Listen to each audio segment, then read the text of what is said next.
একান্ন সতীপীঠের অন্যতম অসমের কামাখ্যা মন্দির।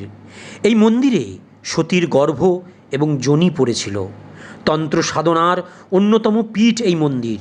প্রতি বছর অম্বুবাচীর 3 দিন কামাখ্যা মন্দিরে বিশেষ উৎসব এবং মহামেলার আয়োজন হয়।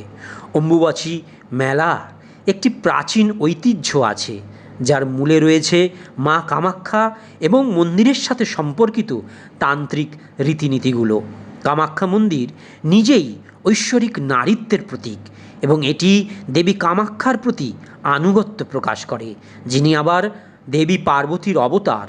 এই সময়ে সারা বিশ্ব থেকে হাজার হাজার ভক্ত এই ঐশ্বরিক নারী শক্তিকে সম্মান জানাতে এবং আধ্যাত্মিক আচার অনুষ্ঠানে অংশগ্রহণ করতে আসেন নীলাচল পর্বতের কোলে এই কামাখ্যা পীঠে। অম্বুবাচী শুরুর পর 3 দিন চলে এই উৎসব।